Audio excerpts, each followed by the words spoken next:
Эми айтып атышпайбы? Урматтуу туугандар, баарына каршы добуш беребиз деген дагы бир күчтөр пайда болду. Баарына каршы беребиз. Биз аларды туура түшүнөбүз. Анткени алар 30 жылдан бери шайлай берип көңүлү калды. Ишенбей калды.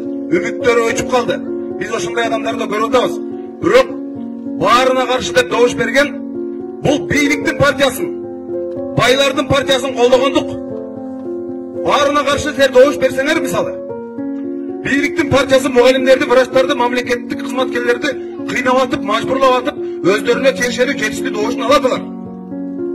Байлар дагы сатыла турган калктын бир бөлүгүн сатып алып, алар дагы өзүнө тиешелүү добушун алат.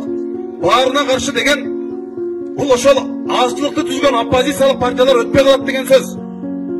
Ошондуктан баарына каршы добуш бербегиле. Тандагыла ичинен, ата мекенди тандагыла. Ошолордон карап туруп, ошондо дагы баарына каршы добуш бербегиле. Бул баарына каршы добуш берүү деген бийликке жардам берүү деген эле сөз. Байларга жардам берүү деген эле сөз. Ошолор элди тоноп аткандар, акча карып тоноп пандемияда кайра өзүңөргө таратып аткандар, ошолор добушун жетиштүү деңгээлде алып чыгат алар баары бир.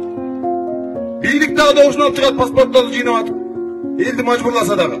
Баарына каршы деген бул оппозициялык партияларга чоң сокку болот. Ошондуктан урматтуу туугандар, колдоп бересиздер деп биз ишенебиз. Максим медиа каналы. Маанилүү маалыматтар биздин каналда. Каналга катталып, коңгуроочону басып, ар бир чыгарылган материалды көрүп туруңуз жана маалыматты бөлүшкөндү унутпаңыз.